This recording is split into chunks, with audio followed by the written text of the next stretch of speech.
الرسول ولا تبطلوا أعمالكم. اعوذ باللہ من الشیطان الرجیم. بسم اللہ الرحمن الرحیم. اللہم صلی علی محمد وعلی آل محمد کما صلیت علی ابراہیم وعلی آل ابراہیم انک حمید مجید. اللہم بارک علی محمد وعلی آل محمد کما بارکت علی ابراہیم وعلی آل ابراہیم انک حمید مجید. اللہم رب اشرح لی صدری ویسر لی امری واحلل عقدۃ من لسانی یفقہوا قولی. میری ساری بہنوں کو السلام علیکم. حدیث نمبر 1301. حدیث عائشہ عن نبی صلی اللہ علیہ وسلم. حضرت عائشہ کی حدیث ہے کہ رسول اللہ صلی اللہ علیہ وسلم نے فرمایا ہر شراب جو کہ نشہ کرے وہ حرام ہے. شراب عربی زبان میں پینے والی چیز کو کہتے ہیں. شراب عربی زبان میں پینے والی چیز کو کہتے ہیں. اردو زبان میں شراب سے مراد نشہ آور چیز ہے، لیکن شریبہ یشربو کا مطلب ہوتا ہے پینا. ٹھیک ہے، جیسے ہمارے ہاں شربت جو ہے وہ بھی ایک پینے والی چیز ہے، لیکن شربت کا ہمارے ہاں معنی مخصوص ہے. ٹھیک ہے، تو ہر پینے والی چیز جو کہ نشہ کرے تو وہ حرام ہے. اب جس چیز کی جو چیز بھی نشہ کرے، شراب سے مراد صرف پینے والی چیز نہیں ہے، کوئی پاؤڈر ہے، کوئی لیکوڈ ہے، کوئی بھنگ ہے جو جی گھوٹی جا رہی ہے، ہیروئن ہے، آپ کو پتہ پاؤڈر کی شکل میں ہوتی ہے. تو جو بھی شکل ہو، خواہ پینے والی ہے خواہ کھانے والی ہے، وہ لیکن اس سے نشہ ہوتا ہے، وہ حرام ہے. اور اسی طرح ایک اور حدیث میں آتا ہے کہ جس چیز کی زیادہ مقدار نشہ کرتی ہے اس کی تھوڑی مقدار بھی حرام ہے. فرض کیا کسی شراب کو پیا جاتا ہے اور اس کا آدھا گلاس پیا جاتا ہے تو تب نشہ ہوتا ہے، اس کا ایک قطرہ بھی حرام ہے. کیونکہ میں نے آپ کو بتایا کہ اسلام صرف ایک چیز کو گناہ قرار نہیں دیتا بلکہ اس کی طرف جانے والے جتنے راستے ہوتے ہیں ان کو منع کر دیتا ہے. شراب کا ایک قطرہ بھی حرام ہوگا. اسی طرح جو شراب بیچے گا، جو شراب خریدے گا، جو شراب کے لیے پھل کاشت کرے گا، جو شراب کو لوڈ کرے گا، جو شراب کو ان لوڈ کرے گا، جو شراب کا حساب کرنے والا ہوگا، ان سب کی کمائی حرام کی ہوگی. تو لہٰذا ہر نشہ آور چیز اور اس کی ہر قسم اور اس کی چھوٹی سے چھوٹی مقدار بھی حرام ہے. حدیث نمبر 1302. ابو موسیٰ اشعری کی حدیث ہے کہ انہیں رسول اللہ صلی اللہ علیہ وسلم نے ابو موسیٰ اشعری کو اور معاذ کو یمن پر گورنر بنا کر بھیجا تو آپ نے فرمایا تم دونوں آسانی کرنا، مشکل نہ کرنا، لوگوں کو خوشخبریاں دینا، لوگوں کے اندر نفرت نہ پیدا کرنا، اور تم دونوں آپس میں رضامندی کے ساتھ اور اتفاق کے ساتھ رہنا. ابو موسیٰ اشعری نے اس وقت سوال کیا اے اللہ کے نبی، ہم بے شک ہماری زمین جو ہے وہاں پہ جو کی شراب ہوتی ہے جسے مزر کہتے ہیں، اور شہد کی شراب ہوتی ہے جسے بتا کہتے ہیں، ان کا کیا حکم ہے؟ آپ نے فرمایا ہر نشہ آور چیز حرام ہے. اصل بات یہ ہے کہ شراب جو ہے وہ جو سے بھی بنائی جاتی ہے، وہ شہد سے بھی بنائی جاتی ہے، وہ گندم سے بھی بنائی جاتی ہے، وہ گنے سے بھی بنائی جاتی ہے، ہر چیز سے شراب بنتی ہے. شراب بنانے کا طریقہ کیا ہوتا ہے میں آپ کو بتاؤں. شراب جو ہے نفرت آتی ہے بات سن کے، لیکن انسان آپ دیکھ لیجئے ایسا بے وقوف ہوتا ہے کہ وہ ایسی نفرت والی چیز بھی پیتا ہے. شراب کرتے کیا ہیں؟ کوئی بھی چیز ہے، چاول کی بھی شراب بنتی ہے، چاول ہیں، گندم ہے، جو ہیں، ان کو رکھ دیتے ہیں. جب یہ باسی ہو جاتے ہیں، بھس جاتے ہیں، ان میں سے بو آنے لگ جاتی ہے اور ان میں جاگ پیدا ہو جاتی ہے جس کو ہم دیکھنا بھی پسند نہیں کرتے، اس وقت پھر اس میں نشہ پیدا ہوتا ہے، اس وقت اس میں نشہ پیدا ہوتا ہے. تو کسی بھی چیز کو رکھ دیتے ہیں، دھوپ میں رکھ دیتے ہیں، اور پھر اس میں سے جب جاگ پیدا ہوتی ہے اور اس میں پھر نشہ پیدا ہوتا ہے تو اس کو پھر یہ اپنے نشے کے لیے استعمال کرتے ہیں. جو شراب ہوتی ہے انتہائی بدبودار ہوتی ہے، خود اندازہ کر لے، جب وہ بس جاتی ہے اور اس میں سے بھویں چھوٹ جاتی ہیں تو تبھی اس میں نشہ پیدا ہوتا ہے۔ تو شراب انتہائی بدبودار ہوتی ہے، انتہائی بد ذائقہ ہوتی ہے۔ آپ سمجھ رہی ہیں نا؟ اب سالن ہمارا 2 دنوں کے بعد جب بس جاتا ہے، کسی کا دیکھنے کو بھی دل جاتا ہے، ہاں، لیکن یہی چیزیں جو ہوتی ہیں جب ان میں سے جھاگ چھوٹ جاتی ہے، جھاگ آنے لگ پڑتی ہے اوپر، پھر اس میں نشہ پیدا ہوتا ہے، تو ان کو رکھ دیتے ہیں تو نشہ پیدا ہو جاتا ہے، بدبودار بھی ہوتی ہے، بد ذائقہ بھی ہوتی ہے، ٹھیک ہے۔ اور جتنی شراب پرانی ہو اتنی زیادہ قیمتی ہوتی ہے، کیونکہ اس میں اتنا زیادہ نشہ ہوتا ہے۔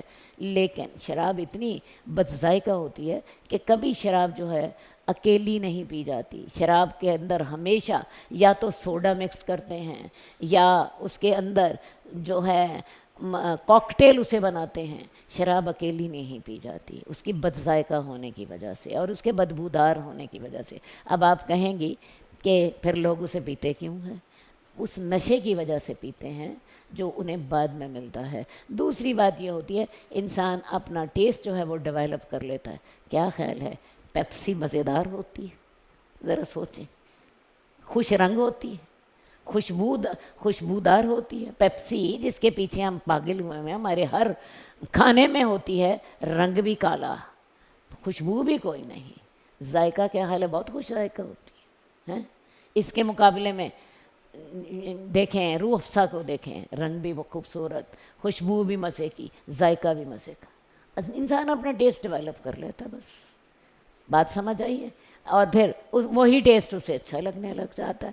تو ہم ایک ایسی زمین میں رہتے ہیں جہاں جو کی شراب ہوتی ہے، شہد کی شراب ہوتی ہے، جس کو مزر اور بتا کہتے ہیں۔ تو آپ نے فرمایا ہر وہ چیز جو کہ نشہ آور ہو حرام ہے، خواہ وہ شراب شہد سے بنے، خواہ وہ جو سے بنے، خواہ وہ چاول سے بنے، خواہ وہ گنے سے بنے، خواہ وہ گندم سے بنے، جس چیز سے بھی بنے وہ حرام ہے۔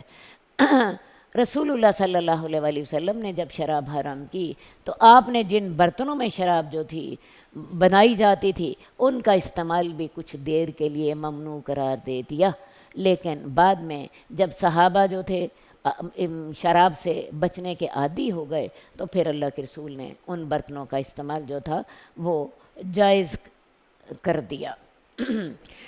اب جو شخص شراب پیے گا، حضرت جابر کی حدیث مسلم میں موجود ہے کہ رسول اللہ صلی اللہ علیہ وسلم نے فرمایا جو شخص شراب پیے گا اللہ تعالیٰ نے وعدہ کیا ہے کہ اسے طینۃ الخبال پلائے گا۔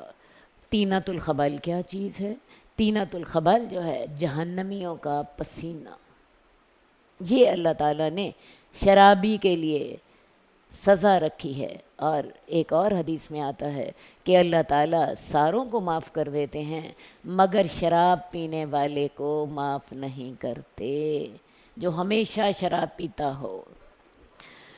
ہاں جی، حدیث نمبر 1307 ابو بکر صدیق کی حدیث ہے۔ وہ ابو اسحاق روایت کرتے ہیں کہ میں نے برا بن عازب سے سنا کہ جب رسول اللہ صلی اللہ علیہ وآلہ وسلم مدینہ تشریف لائے، سراقہ بن مالک بن جوشم نے ان کا پیچھا کیا تو اللہ کے رسول صلی اللہ علیہ وآلہ وسلم نے اس پر بد دعا کی تو اس کا گھوڑا جو تھا وہ زمین میں دنس گیا۔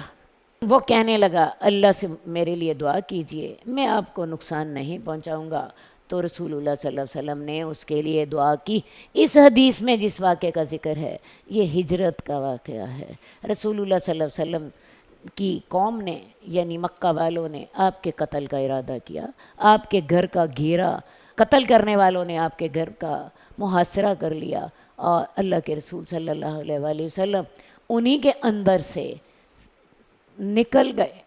اللہ نے ان کی آنکھیں اندھی کر دی تھیں، بلکہ ان کے سروں پہ آپ مٹی ڈالتے ہوئے بھی نکل گئے، اور حضرت ابو بکر جو تھے وہ تیار تھے ان کو لے کر غار ثور میں جا کر چھپ گئے۔ غار ثور میں 3 دن رہے اور وہاں 3 دنوں کے بعد وہاں سے نکلے۔ وہاں سے جب آپ نکلے تو کفار نے اعلان کر دیا تھا کہ جو شخص رسول اللہ صلی اللہ علیہ وسلم کو زندہ یا نعوذ باللہ مردہ گرفتار کر کے لائے گا، ہم اسے 100 سرخ اونٹوں کا انعام دیں گے۔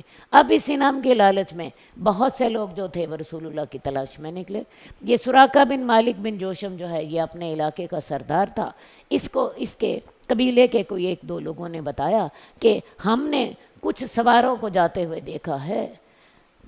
سراقہ بن مالک بن جوشم جو تھا یہ سمجھ گیا کہ یہ وہی سوار ہیں جن کے لیے 100 اونٹوں کا اعلان کیا گیا ہے۔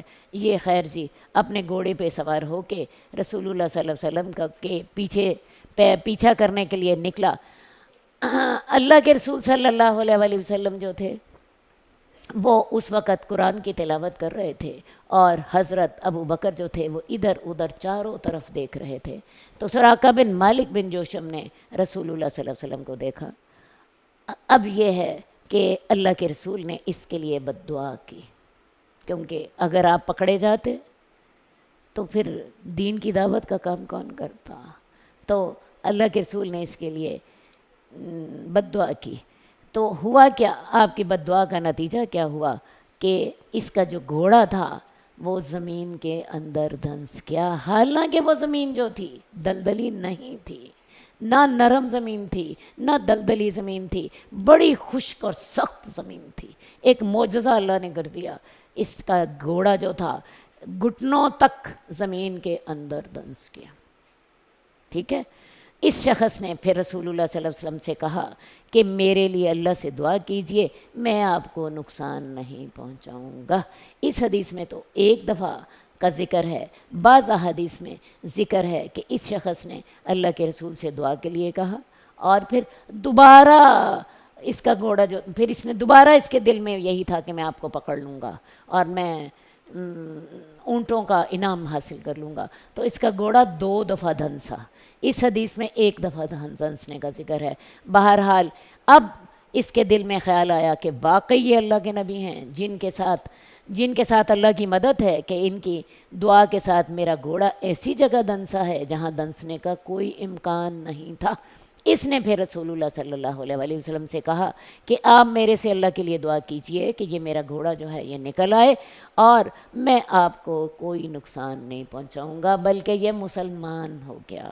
اور اسی موقع پر رسول اللہ صلی اللہ علیہ وسلم نے اسے وہ خوشخبری بھی دی تھی کہ سراقہ وہ وقت کیسا ہوگا جب کیسر و کسریٰ کے کنگن تجھے پہنائے جائیں گے۔ یہ اسی وقت یہ بات ہوئی تھی۔ رسول اللہ صلی اللہ علیہ وسلم نے پھر اس کو امان لکھ کر دی۔ عامر بن فہیرہ جو کہ حضرت ابو بکر کے غلام تھے، وہ لکھنا جانتے تھے، انہوں نے اس کو ایک چمڑے پر یہ امان لکھ کر دی تھی۔ اور پھر اسی کے مطابق ہی حضرت عمر نے جب کیسر و کسریٰ کے کنگن انہیں ملے تھے تو انہوں نے سراقہ بن مالک کو بلایا تھا اور کہا تھا اسے پھر وہ کنگن پہنائے تھے۔ تو اسی موقع پر یہ ایمان بھی لے آیا اور اللہ کے رسول نے اس کو یہ خوشخبری بھی دی تھی جو میں نے آپ کو بتائی ہے۔ تو اس نے کہا اللہ سے میرے لیے دعا کیجئے اور اب میں آپ کو نقصان نہیں پہنچاؤں گا۔ تو رسول اللہ صلی اللہ علیہ وسلم دعا کی تو اس کا گھوڑا جو تھا وہ اس کے پاؤں زمین سے نکل آئے۔ راوی کہتے ہیں کہ اللہ کے رسول صلی اللہ علیہ وسلم کو پیاس لگی ہوئی تھی تو آپ ایک چرواہے کے پاس سے گزرے تو ابو بکر نے کہا میں نے چرواہے سے ایک پیالہ لیا اور میں نے اس میں رسول اللہ صلی اللہ علیہ وسلم کے لیے تھوڑا سا دودھ دھو لیا اور وہ لے کر میں آپ کے پاس آیا۔ آپ نے دودھ پیا یہاں تک کہ میں راضی ہو گیا۔ اللہ کے رسول صلی اللہ علیہ وسلم کو اللہ تعالیٰ نے اتنے جانثار ساتھی دیے تھے کہ جب اللہ کے رسول دودھ پی لیتے تھے تو حضرت ابو بکر خوش ہو جاتے تھے۔ حضرت ابو بکر اپنا مال، اپنی جان، اپنا وقت آپ کے لیے صرف کر کے ان کا دل ٹھنڈا ہوتا تھا۔ یہ اللہ کی خاص کرم نوازی تھی رسول اللہ صلی اللہ علیہ وسلم پر کہ ایسے جانثار ساتھی اللہ تعالیٰ نے آپ کو عطا فرما دیے تھے۔ حدیث نمبر 1309 جابر کی حدیث ہے کہ ابو حمید آئے اور ابو حمید جو کہ انصار کے ایک آدمی تھے وہ مقام نقی سے رسول اللہ صلی اللہ علیہ وسلم کی خدمت میں دودھ کا ایک پیالہ لائے تو اللہ کے رسول نے ان سے فرمایا تم نے اسے ڈانپا کیوں نہیں؟ خواہ تم پر اس لکڑی کا ایک ٹکڑا ہی رکھ دیتے، اپنے برتنوں کو ننگا نہ رکھا کریں، خواہ دودھ ہو خواہ پانی ہو اس کو ڈانپ دیا کرے، اور اگر ڈانپنے کے لیے آپ کو پلیٹ نہیں مل رہی تو اس کے اوپر لکڑی کا ٹکڑا ہی ایک یوں کر کے رکھ دیا کریں، اللہ کا حکم پورا ہو جائے گا۔ یہ تو اس دور کی بات تھی جب برتن کم ہوتے تھے اور غربت تھی، آج ہمارے پاس سب کچھ وافر ہے، ضرور ڈک لیا کریں چیزوں کو۔ یہ رسول اللہ صلی اللہ علیہ وسلم کی نصیحت ہے، خاص طور پر رات کے وقت تو ضرور ڈھک دینا چاہیے۔ رات کے وقت اپنے تمام برتنوں کو اللہ کا حکم سمجھ کے ڈھک دیجیے۔ حدیث نمبر 1310 جابر بن عبداللہ کی حدیث ہے کہ رسول اللہ صلی اللہ علیہ وسلم نے فرمایا جب رات کی آمد ہو یا شام کا وقت ہو جائے تو اپنے بچوں کو گھروں میں روک لو، کیونکہ شیطان اس وقت دنیا میں ہر طرف پھیل جاتے ہیں۔ تو لہٰذا جب شام کا وقت ہو، شام کے مغرب کی نماز پڑھنے کے بعد بچوں کو گھر سے نہ نکلنے دو، لیکن جب رات کا ایک پہر گزر جائے تو ان کو چھوڑ دو، عشاء کی نماز کے لیے ان کو جانے دو، اور گھروں کے دروازے بند کر لو اور ان پر اللہ کا نام لو، کیونکہ شیطان بند دروازے نہیں کھول سکتا۔ تو لہٰذا یہ ہدایات ہیں اپنے گھروں کو چلانے کے لیے۔ مغرب کے وقت اپنے بچوں کو گھروں سے باہر نہ جانے دو، کیونکہ اس وقت شیطان ہر طرف بکھر جاتے ہیں اور وہ بچوں کو بھی نقصان پہنچاتے ہیں۔ اور لیکن جب ذرا تھوڑا سا رات گزر جائے، عشاء کا وقت ہو جائے، پھر آپ بچوں کو جانے دے سکتے ہیں۔ اور رات کو سوتے وقت اپنے دروازوں کو بسم اللہ پڑھ کر انہیں بند کرو، کیونکہ جس دروازے پر بسم اللہ پڑھی جائے شیطان اسے کھول نہیں سکتا، کیونکہ اس پہ کس کا نام لیا گیا ہے؟ اللہ رب العزت کا۔ اسی طرح اگر آپ اپنے دروازوں کو آیت الکرسی پڑھ کر پھونک دیں، اللہ تعالیٰ کی حفاظت میں آپ انہیں دے دیتے ہیں، اللہ تعالیٰ ان کی حفاظت کے لیے ایک فرشتے کی ڈیوٹی لگا دیتے ہیں۔ اس لیے رات کو سوتے وقت اپنے گھر کے دروازوں پر اپنے جو ہے گاڑیاں یا اور اپنی جو املاک ہیں ان پر آیت الکرسی پڑھ کر سو جائیں، پڑھ کر پھونک دیں، وہ انشاءاللہ اللہ کی حفاظت میں ہوں گی۔ اللہ تعالیٰ ان کی حفاظت کے لیے فرشتہ مقرر کر دیتے ہیں۔ حدیث نمبر 1312 ابو موسیٰ اشعری کی حدیث ہے کہ مدینہ میں رات کے وقت گھر والوں کی موجودگی میں ایک گھر آگ سے جل گیا جبکہ گھر والے اندر تھے۔ ظاہر ہے گھر والوں کو بھی نقصان پہنچا۔ تو اللہ کے رسول صلی اللہ علیہ وسلم کو جب اس معاملے کی خبر ہوئی تو آپ نے فرمایا یہ آگ تمہاری دشمن ہے، جب تم سونے لگو تو آگ کو بجھا دیا کرو، لہٰذا رات کو سوتے وقت آگ کو بند کر دیا کریں۔ آگ بند کرنے سے کیا مراد ہے؟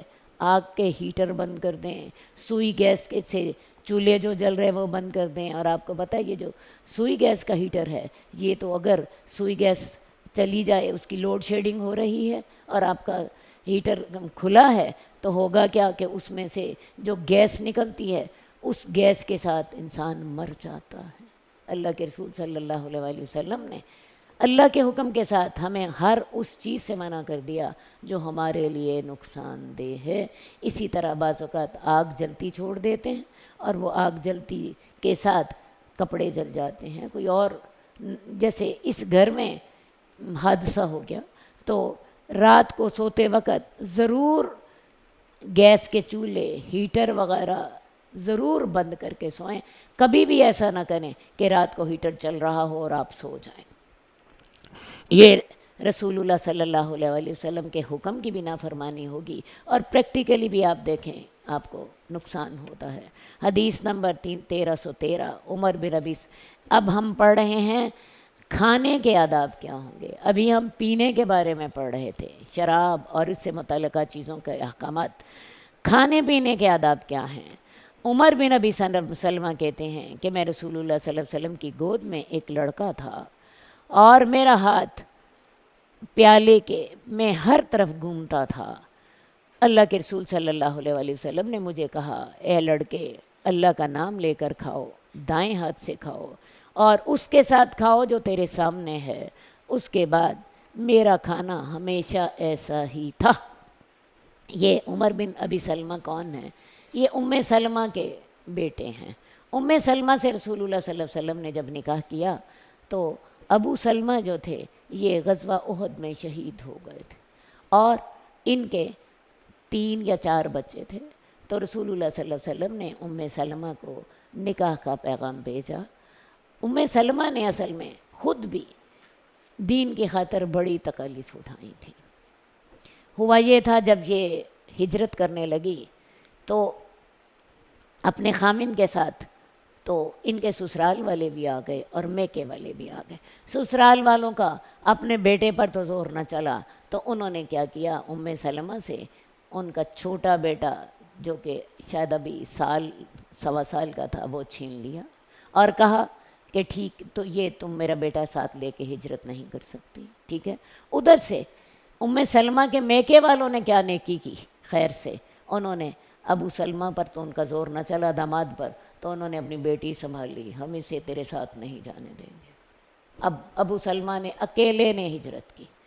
اب ام سلمہ جو بیچاری بیٹے سے بھی ہاتھ دھو بیٹھی، بیٹا سسرال والوں نے چھین لیا اور میکے والوں نے انہیں خامن کے ساتھ نہ جانے دیا۔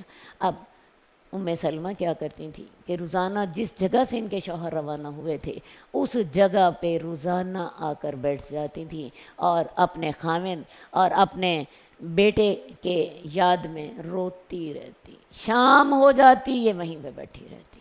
تقریباً سال گزر گیا ان کو اسی حال میں۔ قریش کو ان پہ قریش میں سے کسی آدمی کو رحم آ گیا کہ اس بچی نے کیسا دل کو زخم لگا لیا ہے۔ خیر جی، اس نے قریش کے لوگوں سے کہا تمہیں شرم نہیں آتی کہ تم نے اس کو روکا ہوا ہے؟ خیر جی، قریش نے کیا کیا، اب ان کو جانے کی اجازت دے دی اور قریش میں سے ہی ایک شخص ام سلمہ کے پاس گیا اور ام سلمہ کو ساتھ لے کر مدینہ گیا۔ مدینہ کے ابھی قریب ہی تھے تو پھر اس نے کہا کہ اب تم ابو سلمہ کے پاس چلی جاؤ، اور پھر یہ جب مکے سے چلی ہیں ان کا بیٹا بھی پھر انہوں نے ان کو دے دیا۔ اب یہ اپنے خامن کے پاس کو بھی مل گئیں، اولاد بھی ان کو مل گئی، تو انہوں نے بڑی مشکل اٹھائی اور وہاں جا کے مدینہ جا کے ہجرت کے بعد حضرت ابو سلمہ جو تھے وہ غزوہ احد میں شہید ہو گئے۔ تو رسول اللہ صلی اللہ علیہ وسلم کو ان کی قربانیوں کا احساس تھا، آپ نے ان کو نکاح کا پیغام بھیجا تو انہوں نے اللہ کے رسول صلی اللہ علیہ وسلم سے معذرت کر لی، یا رسول اللہ میرے بچے ہیں، میرے بچے آپ کو تنگ کریں گے۔ تو اللہ کے رسول نے کہا کیا یہ بات اچھی نہیں ہے کہ وہ بچے میری تربیت میں رہیں؟ تو یہ عمر بن ابی سلمہ جو ہے یہ ابو سلمہ کے بچے ہیں۔ ام سلمہ کے، ابو سلمہ تو شہید ہو چکے، ام سلمہ اپنے بچے لے کر رسول اللہ صلی اللہ علیہ وسلم کے پاس آئی ہیں۔ یہ 3 یا 4 بچے تھے، تو عمر بن ابی سلمہ ان میں سے ایک ہیں۔ یہ کہتے ہیں کہ میں رسول اللہ صلی اللہ علیہ وسلم کی گود میں ایک لڑکا تھا اور میرا ہاتھ پیالے میں چاروں طرف گھومتا تھا۔ آپ کو پتہ ہے بچوں کی عادت ہوتی ہے، کبھی ادھر ہاتھ مار رہے ہوتے ہیں، کبھی ادھر ہاتھ مار رہے ہوتے ہیں، کبھی آگے ہاتھ مار رہے ہوتے ہیں، کبھی پیچھے ہاتھ مار رہے ہوتے ہیں۔ تو اللہ کے رسول نے انہیں سکھایا کہ تم ایسا کرو کہ سب سے پہلی بات بسم اللہ پڑھ کر کھاؤ، اللہ کا نام لے کر کھاؤ، اور دوسری بات دائیں ہاتھ سے کھاؤ۔ بائیں ہاتھ سے کھانے سے اللہ کے نبی نے سختی سے روکا ہے۔ اب بعض لوگ جو ہوتے ہیں وہ بائیں ہاتھ سے لکھتے ہیں، بائیں ہاتھ ان کا پکڑ کے لحاظ سے بھی مضبوط ہوتا ہے اور انہیں دائیں ہاتھ سے کھانا مشکل لگتا ہے، لیکن میں آپ کو بتاؤں رسول اللہ صلی اللہ علیہ وسلم نے سختی سے دائیں ہاتھ سے کھانے کا حکم دیا ہے۔ اس حدیث کے علاوہ بھی اگر کسی سے کوئی بائیں ہاتھ والا ہے، لیفٹسٹ ہے، تو اسے چاہیے وہ لکھ بائیں ہاتھ سے لیا کرے، دوسرے کام بائیں ہاتھ سے کر لیا کرے، لیکن کھانا ضرور دائیں ہاتھ سے کھانا ہے۔ تیسری بات، اپنے سامنے سے کھاؤ، یہ نہ کرو کہ اپنا سامنا چھوڑ کے بوٹی جو ہے وہ آگے پڑی ہے ذرا دور تو اس کو کھانا شروع کر دو. بچے ایسا کرتے ہیں. یا بادام پڑے ہیں یا کشمش پڑی ہے وہ بیچ میں سے اٹھانے لگ جاتے ہیں. تو یہ بچوں کو تربیت دی جائے کہ جو وہ کھائیں اپنے سامنے سے کھائیں. اس کے بعد میرا کھانا جو تھا وہ ایسا ہی تھا. اب اگر کوئی شخص بسم اللہ پڑھنا بھول گیا تو اس کو کہنا چاہیے بسم اللہ اولہ و آخرہ، کھانے کے درمیان جس وقت یاد آ جائے. ورنہ اگر کوئی انسان اللہ کا نام نہیں لیتا تو شیطان اس کے ساتھ کھاتا رہتا ہے. دیکھ لیجئے آپ نے شیطان کو اپنے کھانے میں شریک کرنا ہے یا نہیں کرنا. اگر تو نہیں کرنا تو پھر اللہ کا نام لے کر کھائیے. اور پھر کھانے کے بعد پھر کھانے کی دعا بھی پڑھنی ہے. کون سی والا؟ الحمدللہ الذی اطعمنا وسقانا وجعلنا من المسلمین. لیکن میں نے ایک دعا پڑھی پچھلے دنوں میں اور وہ دعا جو تھی وہ میرے دل میں ہی اتر گئی. وہ بھی کھانے کے بعد کی دعا ہے اور وہ دعا کے لفظ یہ ہیں کہ جو شخص کھانے کے بعد یہ دعا پڑھے گا تو اس کے پچھلے سارے گناہ معاف کر دیے جاتے ہیں. اس دعا کے الفاظ آپ میرے سے سیکھ لیجئے. الحمدللہ الذی اطعمنی ورزقنی ہے بغیر حول منی ولا قوہ. اس اللہ کا شکر ہے جس نے مجھے یہ کھلایا اور مجھے اس کا رزق دیا بغیر میری کسی قوت کے اور بغیر کسی طاقت کے. جو شخص یہ دعا پڑھتا ہے کھانے کے بعد غفر لہ ما تقدم من ذنبہ، اس کے پچھلے سارے گناہ معاف ہو جاتے ہیں. تو انسان اللہ کا رزق بھی کھائے اور اس کے پچھلے گناہ بھی معاف ہو جائیں. یہ تو ڈبل والا معاملہ ہے. تو یہ دعا ضرور یاد کر لیجئے. دوبارہ میں آپ کو ایک دفعہ دہرا دیتی ہوں، میرے ساتھ دہرائیے. الحمدللہ الذی اطعمنی ورزقنی بغیر حول منی ولا قوہ غفر لہ ما تقدم من ذنبہ. اس کے سارے پچھلے گناہ معاف ہو جاتے ہیں. وہ دیکھیے وہ رب کتنا کریم ہے، وہ رب کتنا رحیم ہے، وہ رب کتنا قدردان ہے کہ چھوٹی چھوٹی باتوں پر ہمارے گناہ معاف کرنے کو تیار ہے. اور ہم کتنے بے وقوف، کتنے بدقسمت، کتنے بدبخت کہ اللہ تعالیٰ کی ان عطاؤں سے فائدہ نہیں اٹھاتے. گھروں میں سوئے رہتے ہیں اور اگر کہا جائے کہ آؤ یہ اللہ کی رحمتیں سمیٹو تو پتہ جواب کیا ملتا ہے؟ میری ماسی کام کرنے والی نے آنا. یہی جواب ملتا ہے نا. دیکھیں آپ جو ہیرے اور جواہرات چن رہی ہیں، کیا خیال ہے جو ماسی کا انتظار کر رہے ہیں انہیں بھی یہی ہیرے اور جواہرات ملیں گے؟ کیا خیال ہے؟ یہ ان کی بدقسمتی ہے کہ نہیں؟ اللہ تعالیٰ اپنے خاص بندوں کو اپنی ہدایت کے لیے چن لیتا ہے. یہ توفیق ہر ایک کو نہیں ملتی ہے. اور آپ لوگ وہ خوش قسمت لوگ ہیں جن کو اللہ تعالیٰ نے اپنی ہدایت دینے کے لیے چن لیا ہے. ایک بات میری سمجھ لیجئے، ایسا نہیں ہوتا کہ ہم کسی دن صبح اٹھیں اور ہم ولی اللہ بنے ہوں. ہم میں سے کئی لوگ ایسے سوچتے ہیں کہ شاید چھت پھٹے گی تو ہم ولی اللہ بن جائیں گے ہیں، یا کسی دن کوئی ایسی بات ہوگی کہ میں بہت ہی نیک بن جاؤں گا. نہیں، اللہ کا طریقہ یہ نہیں ہے. اللہ کا طریقہ کیا ہے؟ نیکی کے رستے اللہ ہمارے اوپر آسان کر دیتے ہیں. کیا خیال ہے؟ اللہ تعالیٰ آپ کو لا کے مسجد میں بٹھا دیتے ہیں. یہ نیکی کے رستے آسان ہوئے ہیں کہ نہیں؟ آپ نیکی کی باتیں سنتے ہیں، وہ نیکی کی باتوں کے لیے اللہ آپ کا سینہ کھول دیتے ہیں، وہ آپ کے دل میں اتر جاتی ہیں، آپ کو عمل کی اللہ توفیق دے دیتے ہیں. یہ ہوتے ہیں اللہ تعالیٰ کے آپ پر نیکی کرنے کے راستے. اسی طرح ہی انسان نیکی کے راستے پہ چلتا جاتا ہے یہاں تک کہ جنت تک پہنچ جاتا ہے.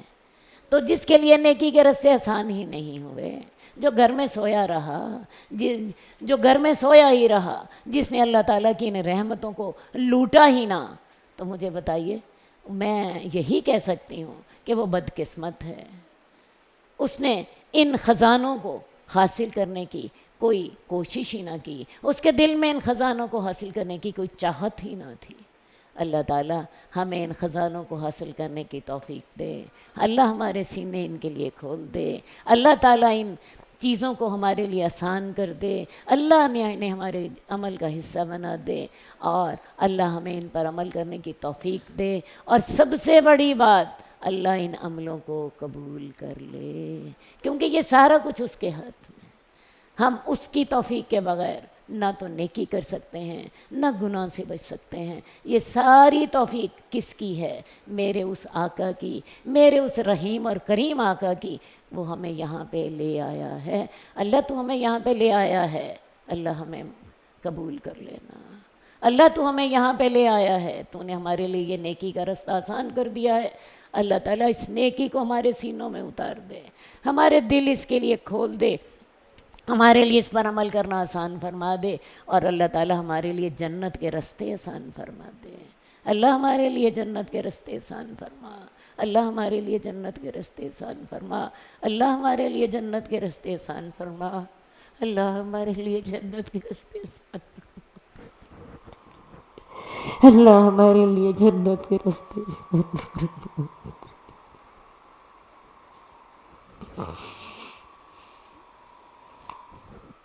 آمین یا رب العالمین برحمتک یا ارحم الراحمین۔ حدیث نمبر 1314، ابو سعید خدری کی حدیث ہے کہ رسول اللہ صلی اللہ علیہ وآلہ وسلم نے منع کیا کہ مشک کو الٹا کر کے اس کے منہ سے منہ لگا کر پانی پیا جائے۔ مشک ہے، آپ کو پتہ ہے عرب لوگ مشکیزوں میں پانی اکٹھا کرتے تھے، یہ عام طور پہ چمڑے کی ہوتی تھیں، تو اس کے منہ سے منہ لگا کے پانی پیا جائے۔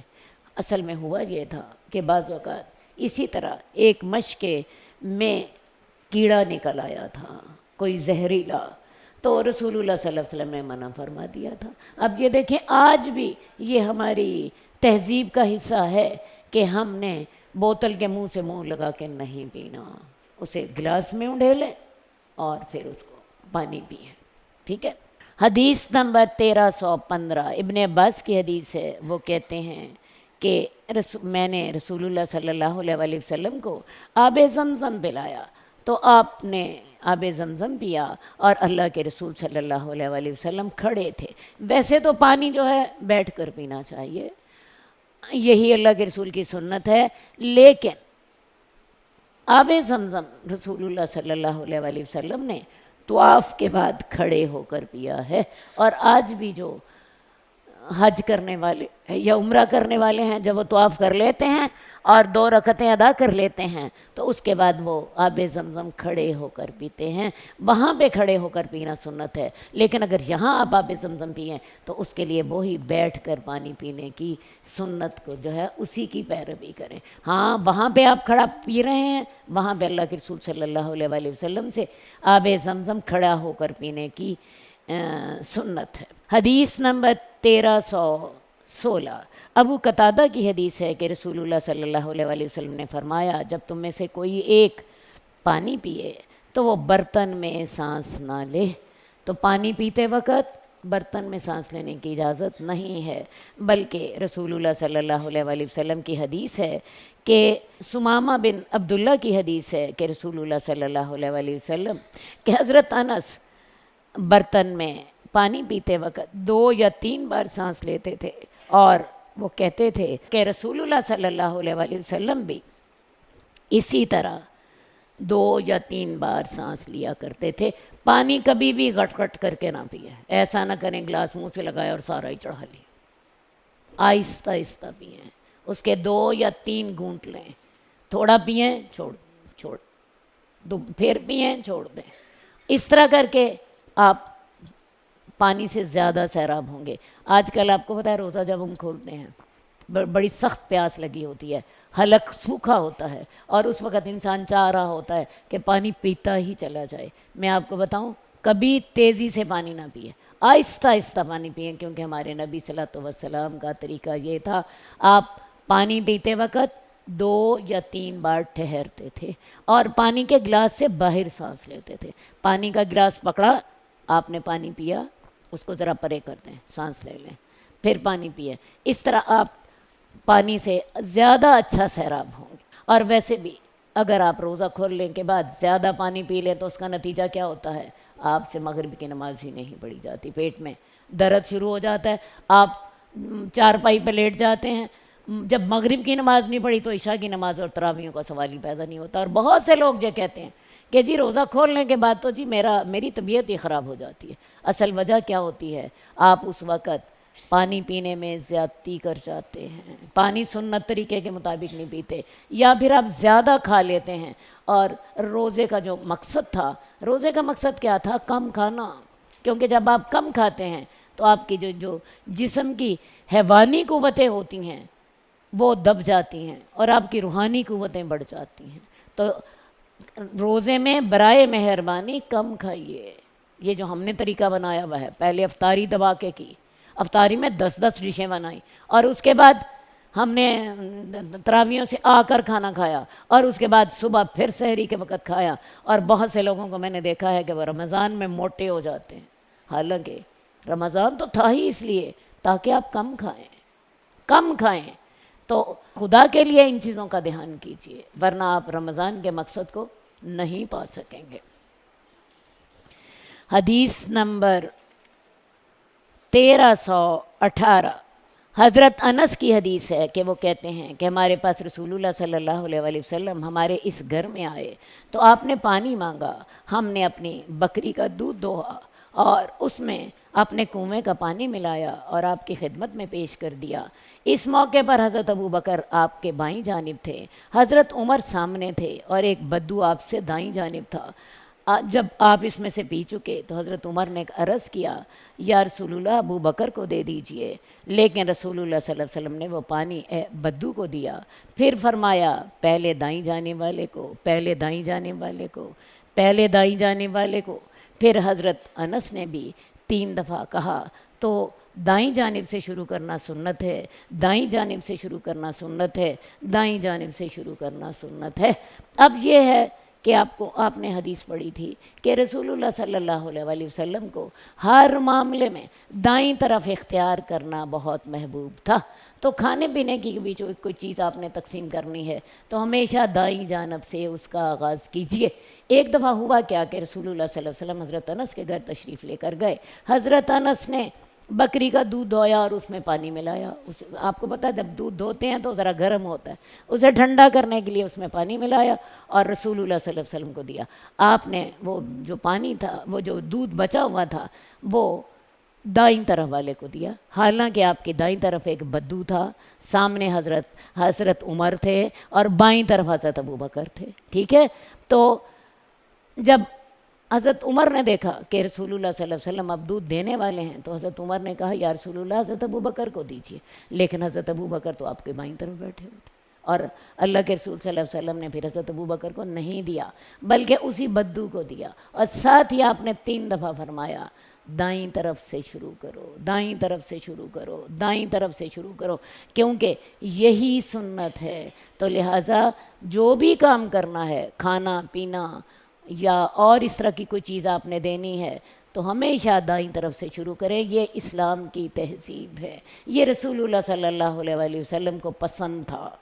آپ ہمیشہ ایسا ہی کیا کرتے تھے. حدیث نمبر 1319 سہل بن سعد کی حدیث ہے. وہ کہتے ہیں کہ رسول اللہ صلی اللہ علیہ وآلہ وسلم کی خدمت میں دودھ کا پیالہ کسی نے بھیجا، آپ نے اس سے پیا اور آپ کی دائیں طرف ایک غلام تھا جو لوگوں میں سے سب سے چھوٹا تھا. آپ کی دائیں طرف ایک لڑکا تھا جو لوگوں میں سے سب سے کم عمر تھا اور بڑی عمر کے لوگ آپ کی بائیں طرف بیٹھے ہوئے تھے. تو آپ نے کہا، اے لڑکے، کیا تو مجھے اجازت دیتا ہے کہ یہ میں بڑی عمر والوں کو دے دوں؟ اس نے کہا، یا رسول اللہ، آپ کے بچے ہوئے تبرک کے سلسلے میں کسی دوسرے کے لیے ایثار نہیں کر سکتا. کیا مطلب؟ یا رسول اللہ یہ تو میں ہی لوں گا. اگر آپ مجھے کہتے ہیں تو یا رسول اللہ یہ میں اتنی قربانی نہیں کر سکتا کہ آپ کا تبرک مجھے ملے اور میں کسی اور کو دے دوں. تو یا رسول اللہ یہ تو میں ہی لوں گا. تو پھر رسول اللہ صلی اللہ علیہ وآلہ وسلم نے اسے ہی دے دیا. یہ واقعہ بھی آپ کو بتاتا ہے کہ اللہ کے رسول صلی اللہ علیہ وسلم اس سلسلے میں کہ دائیں طرف والے کو چیز دیں کس حد تک اہتمام کرتے تھے. ہوا کیا، کسی نے آپ کو دودھ کا پیالہ بھیجا، آپ نے وہ پی لیا اور آپ کے دائیں طرف ایک چھوٹی عمر کا بچہ بیٹھا ہوا تھا اور بائیں طرف بڑی عمر کے لوگ بیٹھے ہوئے تھے، اور آپ کو پتہ ہے چھوٹے عمر کے بچے کے مقابلے میں بائیں جو بڑی عمر کے لوگ ہیں وہ زیادہ معزز ہوتے ہیں۔ تو رسول اللہ صلی اللہ علیہ وسلم نے اس بچے سے پوچھا، ہاں بھائی تم مجھے اجازت دیتے ہو کہ یہ میں دودھ جو ہے بائیں طرف والے کو دے دوں؟ وہ کہتا نہیں، میں نہیں اجازت دیتا، یا رسول اللہ یہ تو مجھے ہی چاہیے، آپ کے بچے ہوئے تبرک کے سلسلے میں یہ قربانی نہیں دے سکتا۔ تو چونکہ اس بچے نے اجازت نہیں دی، اللہ کے رسول نے پھر وہ اسے ہی دے دیا۔ تو اس حد تک اہتمام چاہیے دائیں طرف کو اختیار کرنے کے سلسلے میں۔ آپ لوگ بھی اپنی زندگی کے معاملات میں ان چیزوں کا اہتمام کیجیے۔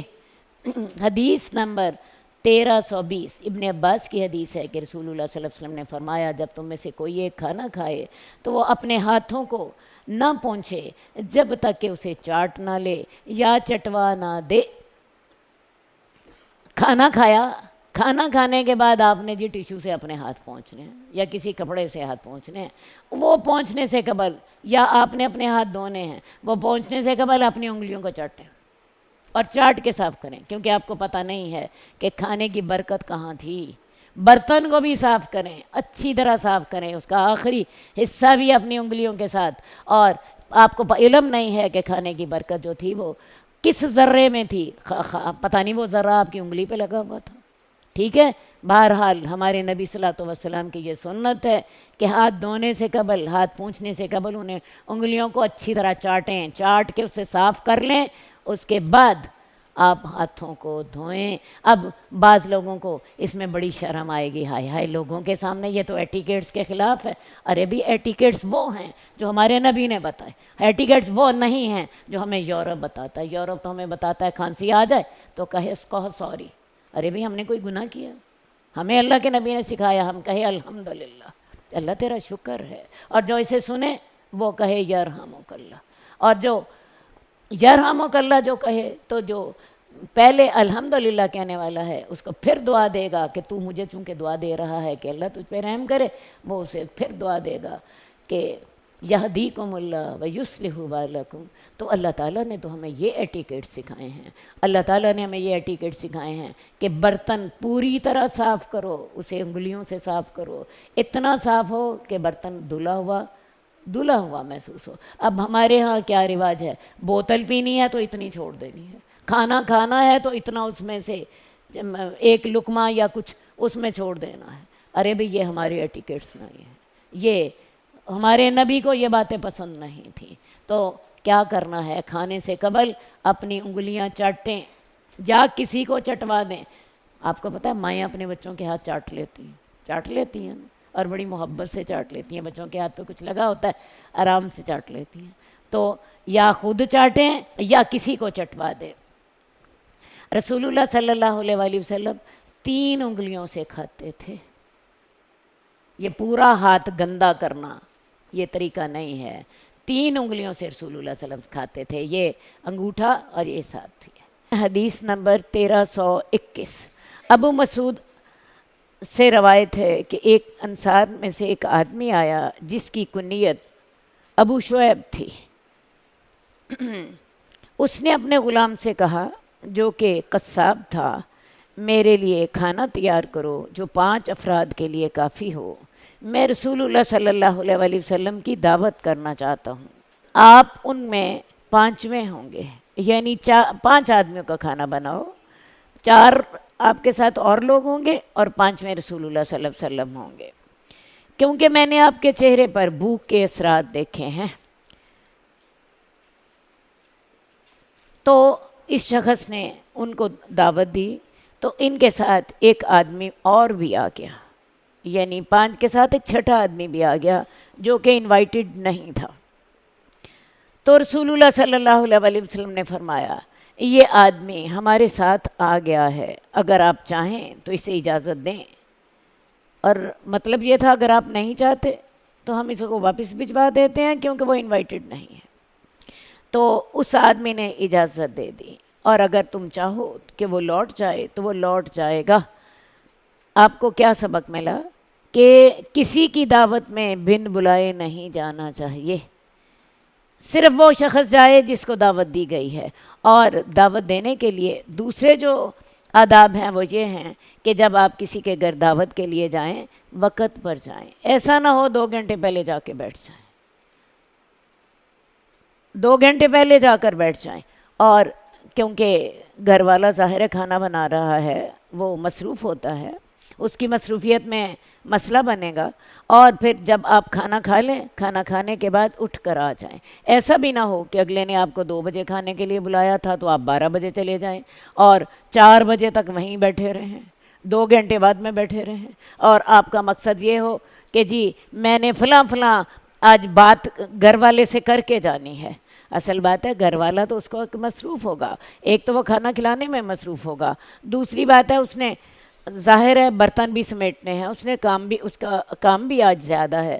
تو اس دن آپ اس انتظار میں نہ بیٹھے رہیں کہ یہ ذرا فارغ ہوتا ہے تو میں اسے بات کر کے ہی جاؤں گا. کھانے کے وقت آئیں اور کھانا کھا کے چلے جائیں. ویسے بھی آپ نے جب یہ سورہ حجاب جب حضرت زینب کا ولیمہ ہوا ہے تو اس وقت آپ نے دیکھا کہ رسول اللہ صلی اللہ علیہ وآلہ وسلم حضرت زینب کے پاس جانا چاہتے تھے، لیکن ہوا یہ 3 لوگ بیٹھ کے اللہ کے رسول تنگ ہو رہے تھے. اور پھر اللہ کے رسول وہاں سے نکل کے چلے گئے تو اس وقت اللہ تعالیٰ نے وہ آیات اتاری تھیں جن میں یہ کھانے پینے کے جو آداب ہیں وہ بتائے گئے ہیں. تو لہٰذا اگر کسی نے آپ کو دعوت پر بلایا ہے، اول تو بن بلائے نہ جائیں. دوسری بات، کھانے کے وقت جائیں. کھانے کا وقت 2 بجے ہے، چلیں آپ 10 منٹ پہلے چلے جائیں، ٹھیک ہے. لیکن ایسا نہ ہو کہ 12 بجے ہی آپ چلے جائیں اور اگلے کے کام میں رکاوٹ پڑے. بعد میں بھی لمبی دیر تک نہ بیٹھیں، کھانا کھائیں، کھانا کھانے کے بعد فارغ ہوں اور واپس آ جائیں. تو رسول اللہ صلی اللہ علیہ وآلہ وسلم کے ساتھ ایک آدمی آ گیا. آپ نے پوچھا یہ شخص جو ہے یہ ہمارے ساتھ آ گیا ہے، اگر تو چاہے تو اسے اجازت دے دے. تو اگر تو چاہے تو کہ وہ واپس چلا جائے تو وہ واپس چلا جائے گا. اس شخص نے کہا کہ نہیں، بلکہ میں اسے اجازت دیتا ہوں.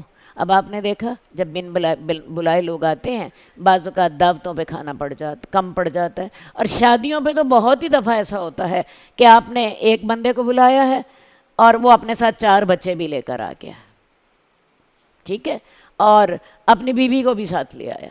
ہوتا یہ ہے کہ شادیوں پہ کھانا کم پڑ جاتا ہے. تو بات یہ ہے، طریقہ یہی ہے کہ وہی لوگ آئیں جن کو دعوت دی گئی ہو، بن بلائے لوگ جو ہیں وہ نہ آئیں. یہ جو ہے جن کو دعوت دی گئی ہو انہیں ہی آنا چاہیے. اس سلسلے میں ایک حدیث آپ کو میں بتاتی ہوں. حضرت انس رضی اللہ تعالیٰ عنہ مسلم میں روایت کرتے ہیں کہ آپ کا ایک ہمسایہ تھا، شوربہ بڑا اچھا بناتا تھا. اس نے ایک دفعہ رسول اللہ صلی اللہ علیہ وسلم کی دعوت کی. آپ نے فرمایا میرے ساتھ عائشہ بھی ہوں گی، عائشہ کو بھی دعوت دو. وہ کہنے لگے کہ نہیں یا رسول اللہ میں تو آپ ہی کی دعوت کرنا چاہتا ہوں. اللہ کے رسول نے فرمایا کہ پھر میں نہیں دعوت قبول کرتا. دوسری دفعہ پھر انہوں نے دعوت دی، اسی ہمسائے نے. رسول اللہ صلی اللہ علیہ وسلم نے پھر یہی کہا، وہ آدمی پھر نہ مانا. تیسری دفعہ پھر اس نے رسول اللہ صلی اللہ علیہ وسلم کو کہا کہ یا رسول اللہ میں آپ کو دعوت دینا چاہتا ہوں، اور ساتھ ہی پھر اس نے حضرت عائشہ کی دعوت بھی کی. تو تب رسول اللہ صلی اللہ علیہ وسلم حضرت عائشہ کو ساتھ لے کر گئے.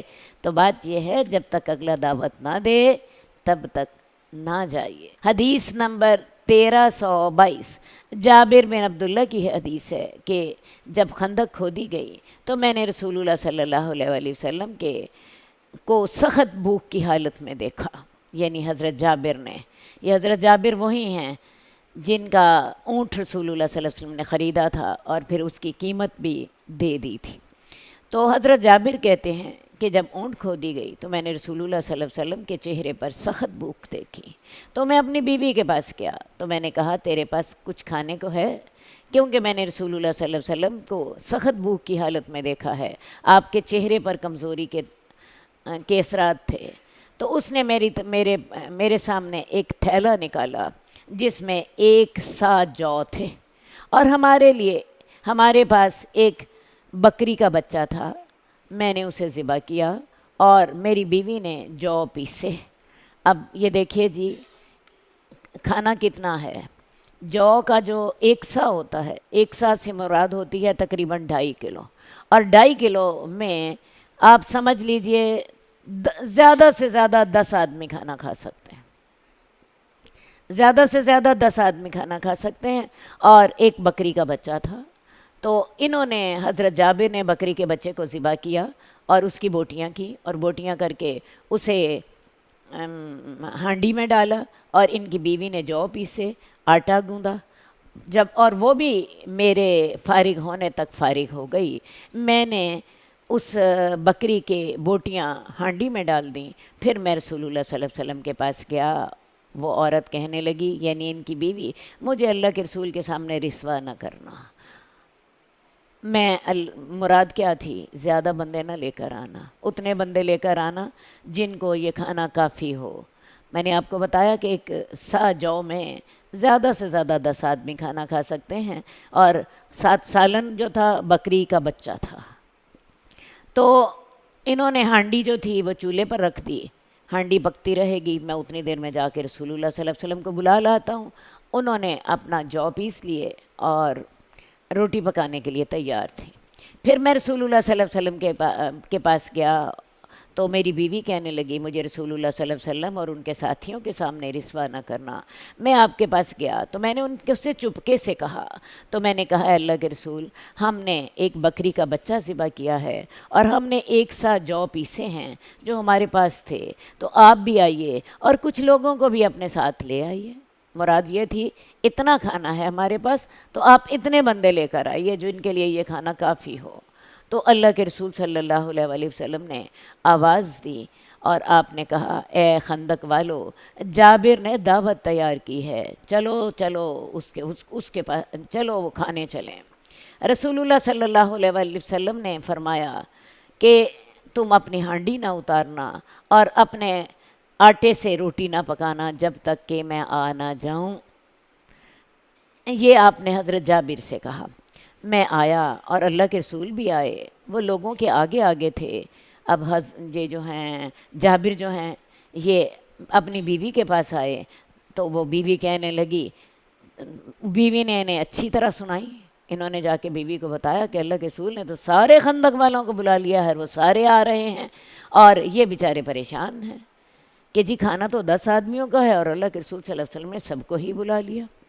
اب بیوی جو تھی وہ کہنے لگی، میں نے تمہیں پہلے ہی کہا تھا کہ مجھے رسول اللہ صلی اللہ علیہ وسلم اور ان کے ساتھیوں کے سامنے رسوا نہ کرنا، تو اب دیکھا تم نے وہی کیا۔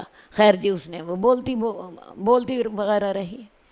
تو میں نے کہا، میں نے تو وہی کیا تھا جو تو نے کہا تھا، یعنی میں نے تو چپکے سے رسول اللہ صلی اللہ علیہ وسلم سے کہا تھا، اب رسول اللہ صلی اللہ علیہ وسلم نے خود اتنے لوگوں کو بلا لیا۔ تو رسول اللہ صلی اللہ علیہ وآلہ وسلم جب تشریف لائے، یعنی گھر میں پہنچے، تو میری بیوی نے آٹا ان کے سامنے رکھا، آپ نے اس میں اپنا لعاب دہن ڈالا اور برکت کی دعا کی۔ پھر ہانڈی کو دیکھا، ہانڈی میں بھی اپنا لعاب دہن ڈالا اور اس میں بھی برکت کی دعا کی۔ پھر کہا، جابر پھر کہا کسی روٹی پکانے والی کو اپنے ساتھ بلا لو، وہ روٹی پکاتی جائے، اور تم اپنی ہانڈی سے سالن ڈالو اور اس کو نہ اتارنا۔ یعنی اب رسول اللہ صلی اللہ علیہ وسلم نے کیا کیا، جو آٹے میں بھی اپنا لعاب دہن ڈالا اور ہانڈی میں بھی اپنا لعاب دہن ڈالا، اور ان سے کہا کہ ایک عورت کو اور بھی بلا لو جو تمہارے ساتھ مل کے روٹیاں پکائے، اور اپنی ہانڈی کو سارے کا سارا برتنوں میں نہ ڈالنا، اپنی ہانڈی سے پیالوں میں ڈالتے جاؤ اور اپنی ہانڈی آگ پر ہی رکھو۔ بات سمجھ آئی ہے؟ یعنی ساری کی ساری ہانڈیوں ڈیل نہ دینا، ہانڈی میں سے نکالتے جاؤ، ٹھیک ہے۔ پھر فرمایا کہ ایک روٹی پکانے والی کو اپنے ساتھ بلا لو اور اپنی ہانڈی سے پیالے میں سالن نکالتے جاؤ اور اسے نہ اتارنا، اور وہ لوگ 1000 کی تعداد میں تھے۔ تو میں اللہ کی قسم کھاتا ہوں کہ انہوں نے کھایا یہاں تک کہ اس کو چھوڑ دیا، اور جب وہ گئے تو ہماری ہانڈی ابھی بھی بری پڑی تھی جیسے کہ وہ تھی، اور ہمارا آٹا اس سے ابھی بھی روٹیاں پک رہی تھیں جیسے کہ پہلے پک رہی تھیں۔ یہ تھے رسول اللہ صلی اللہ علیہ وسلم کے معجزات۔ اللہ کے رسول صلی اللہ علیہ وسلم جو تھے، آپ نے اکیلے کھانا پسند نہیں کیا، حالانکہ حضرت جابر نے تو 10 آدمیوں کے لیے کھانا بنایا ہے۔ اللہ کے رسول کر سکتے تھے کہ 10 آدمیوں کو ساتھ لے کے چلے جاتے، لیکن اللہ کے رسول صلی اللہ علیہ وسلم نے یہ گوارا نہیں کیا کہ باقی خندق کھودنے والے جو ہیں بھوکے رہیں۔ آپ نے سب کو بلایا، اپنا لعابِ دہن ڈالا، اور اللہ تعالیٰ نے ایسی برکت ڈالی کہ 10 آدمیوں کا کھانا جو تھا وہ 100 آدمیوں کو کافی ہو گیا۔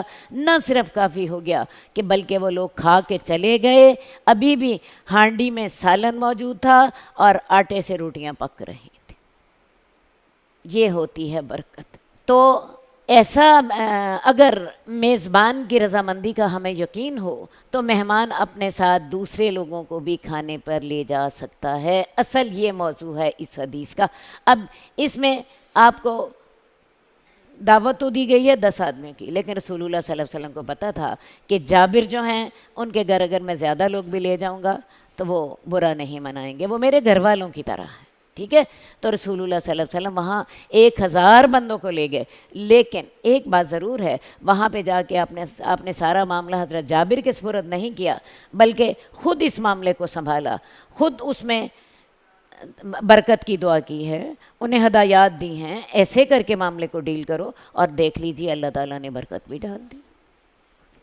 حدیث نمبر 1323، انس بن مالک کہتے ہیں کہ ابو طلحہ نے ام سلیم سے کہا، میں نے رسول اللہ صلی اللہ علیہ وسلم کی آواز میں کمزوری دیکھی ہے، میں اس میں بھوک پاتا ہوں، مجھے سمجھ آتی ہے کہ یہ کمزوری بھوک کی وجہ سے ہے، تو تیرے پاس کوئی کھانے پینے کی چیز ہے؟ وہ کہنے لگی ہاں۔ تو ام سلیم نے کچھ جو کی روٹیاں نکالیں، چھوٹی چھوٹی ٹکیاں نکالیں، اور اس نے اپنا دوپٹہ نکالا، اس نے روٹیوں کو اس دوپٹے میں کے ایک حصے میں لپیٹ دیا، اور وہ جو لپیٹی ہوئی جو چیز تھی وہ اسے میرے ہاتھ کے نیچے رکھا، اور دوپٹے کا جو باقی چادر کا باقی حصہ تھا وہ مجھے اڑا دیا۔ بات سمجھ آئی ہے؟ حضرت انس بن مالک جو ہیں یہ کہتے ہیں کہ ابو طلحہ ام سلیم کے پاس آیا۔ میں آپ کو بتاؤں یہ پورا خاندان جو تھا یہ رسول اللہ صلی اللہ علیہ وسلم کا جانثار تھا۔ انس کی والدہ کا نام ہے ام سلیم، اور ام سلیم کے شوہر ہیں ابو طلحہ، ٹھیک ہے؟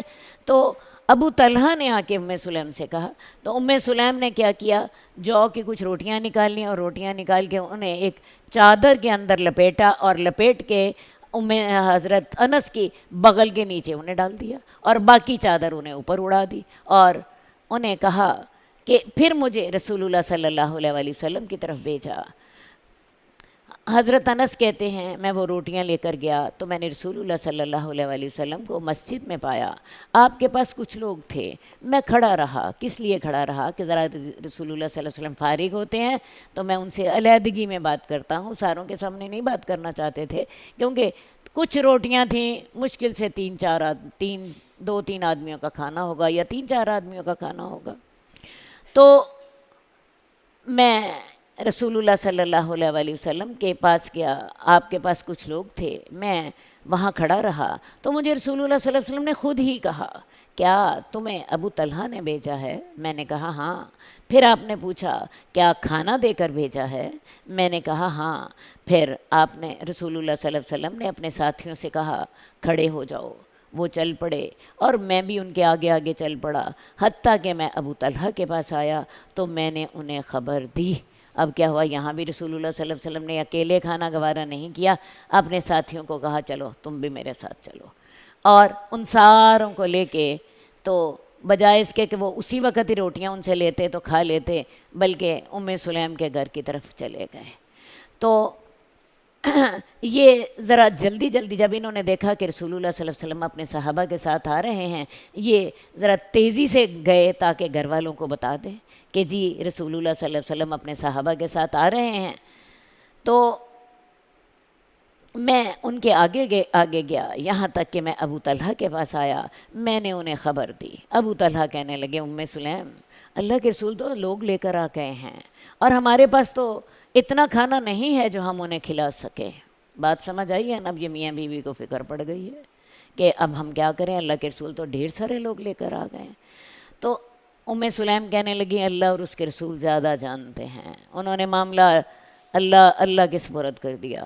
ابو طلحہ گئے. اب ابو طلحہ جو ہیں اپنے گھر سے جا رہے ہیں کیونکہ حضرت انس نے آ کے ان کو پہلے بتایا ہے اور یہ رسول اللہ صلی اللہ علیہ وسلم ادھر سے آ رہے ہیں. ابو طلحہ اپنے گھر سے جا رہے ہیں. ابو طلحہ گئے یہاں تک کہ رسول اللہ صلی اللہ علیہ وسلم کو راستے میں ملے تو رسول اللہ صلی اللہ علیہ وسلم گھر آئے. ابو طلحہ ان کے ساتھ تھے تو رسول اللہ صلی اللہ علیہ وسلم نے کہا سلیم ادھر آؤ، لاؤ جو تمہارے پاس ہے. تو وہی روٹیاں لائی. وہ روٹیاں کس کے پاس تھیں؟ حضرت انس کے پاس. انہوں نے انس سے روٹیاں لیں اور رسول اللہ صلی اللہ علیہ وسلم کی خدمت میں پیش کر دیں. رسول اللہ صلی اللہ علیہ وسلم نے کیا کیا کہ انہوں نے وہ روٹیاں لے لیں. آپ کے حکم سے روٹیوں کے ٹکڑے کر دیے گئے اور سلیم نے اس کے اوپر گھی ڈال دیا. یہ گویا کہ سالن بنا دیا، یعنی وہ روٹیاں جو تھیں ان کے چھوٹے چھوٹے ٹکڑے کر دیے اور ان کے اوپر زیتون کا تیل ڈال دیا. یہ سمجھ لیجئے کھانے کے لیے چیز تیار ہو گئی ہے. رسول اللہ صلی اللہ علیہ وسلم نے اس پر پڑھا جو اللہ تعالیٰ نے چاہا، برکت کی دعا کی اور فرمایا 10 آدمیوں کو کھانے پر بلاؤ. 10 آدمیوں کو بلایا گیا، وہ آئے اور پیٹ بھر کر چلے گئے. پھر آپ نے مزید 10 آدمیوں کو بلانے کا حکم دیا. مزید 10 آدمیوں کو بلایا گیا، وہ بھی پیٹ بھر کر کھا کر چلے گئے. پھر رسول اللہ صلی اللہ علیہ وسلم نے مزید 10 آدمیوں کو بلانے کا حکم دیا، یہاں تک کہ تمام لوگوں نے پیٹ بھر کر کھانا کھایا اور یہ 70 یا 80 افراد تھے. کھانا مشکل سے 3 یا 4 آدمیوں کا تھا، بلکہ شاید 3 آدمیوں کا ہی ہو، اور یہ 70 یا 80 افراد کو پورا ہو گیا. اب آپ کو خیال آئے گا کہ ایسا کیسے ہوتا تھا. اصل بات یہ ہے کہ جب انسان اپنے دل میں لالچ نہ رکھے، اسے اپنے نفس کی لالچ نہ ہو، ہرس نہ ہو، اور وہ اللہ سے دعا کرے، اللہ برکت ڈال دیتے. اللہ برکت ڈال دیتے ہیں. آپ نے بھی سنا ہوگا بعض لوگوں کے بارے میں، فلاں کے ہاتھ میں بڑی برکت، وہ کھانا کھلاتا ہے تو سارا پورا آ جاتا. ہوتا ہے نا ایسے. تو اللہ تعالیٰ جو ہیں ویسے بھی مل کے کھانا کھانے میں برکت ہوتی ہے. اور خاص طور پر جو شخص خود حریص ہو، ایسا نہ ہو میرا حصہ کم ہو جائے. اگر میرا حصہ کم ہو جائے تو کھانا کھلانے والا شخص جو ہے سب سے پہلے اپنے حصے کا فکر کرے گا، میں پہلے نکال کے رکھ دوں. لیکن اگر آپ اپنی قربانی دینے کے لیے تیار ہوں، کوئی بات نہیں، سارے کھا لیں، اللہ تعالیٰ میرے لیے برکت ڈال دیں گے. تو میں آپ کو بتاؤں اللہ واقعی برکت ڈال دیتے ہیں. اس چیز کو آزما کے دیکھیے، اس چیز کو آزما کے دیکھیے. ویسے تو رسول اللہ صلی اللہ علیہ وسلم نے اس برکت کی دعا بھی کی ہے. برکت کی کھانے کے لیے برکت کی دعا بھی کیجئے. اور اصل بات جو اس میں جو مجھے سمجھ آتی ہے وہ یہ ہے کہ جب آپ خود ہرس نہ رکھیں اور دوسروں کے لیے قربانی کرنے کا سوچیں تو میں آپ کو بتاؤں پھر اللہ تعالیٰ برکت ڈال دیتے ہیں. اللہم صلی علی محمد وعلی آل محمد کما صلیت علی ابراہیم وعلی آل ابراہیم انک حمید مجید. اللہم بارک علی محمد وعلی آل محمد کما بارکت علی ابراہیم وعلی آل ابراہیم انک حمید مجید. مولاي صل وسلم